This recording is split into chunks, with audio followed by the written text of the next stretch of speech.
Je vous montre ici comment ça fonctionne. Si on crée des canaux privés dans notre équipe Team, puis qu'on veut créer des blocs-notes dans chaque canal privé. Donc ici, j'ai créé un canal privé. J'ai ajouté un bloc-notes. En fait, puis j'ai un membre dans mon canal. J'ai ajouté un membre qui est Alexis. Ensuite, puis le bloc-notes, si on y va, c'est un bloc-notes que j'avais déjà, donc je lui ai donné accès à une section d'un bloc-notes qui s'appelait Défi Techno. Donc on peut voir ça ici, c'était un bloc-notes que j'avais déjà.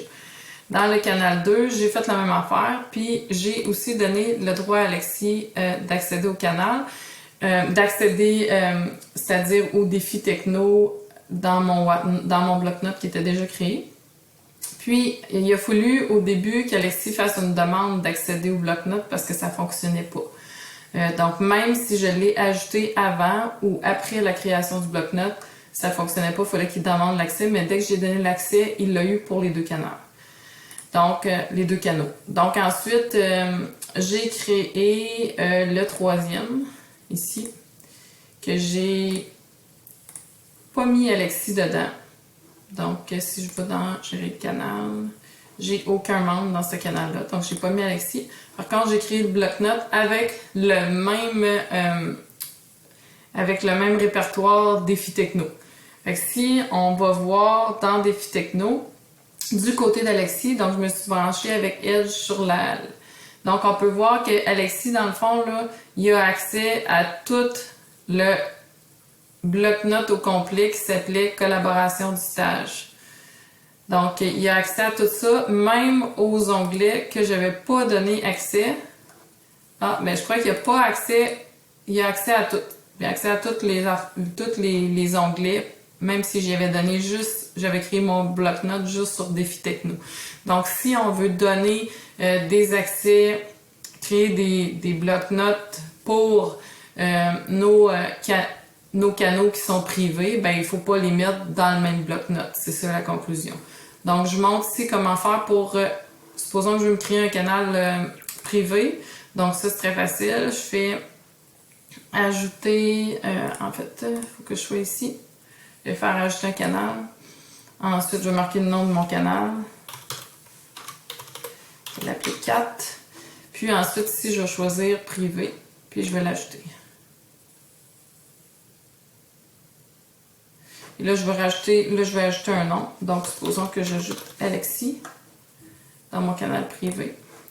Je vais faire ajouter. Terminer. Puis là, ensuite, je vais devoir aller ici sur le petit plus puis faire OneNote. Puis c'est là qu'il va me demander si je veux créer un bloc-notes ou si je veux utiliser un bloc-notes que j'ai déjà.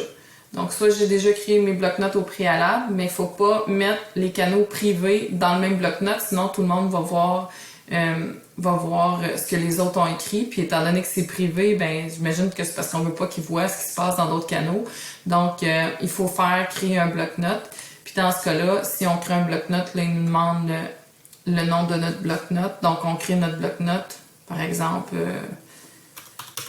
test privé 4. Enregistrer.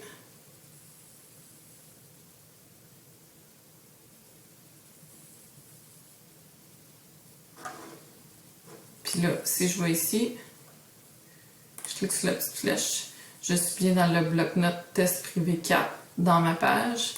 Donc, je pourrais écrire Allô, Alexis.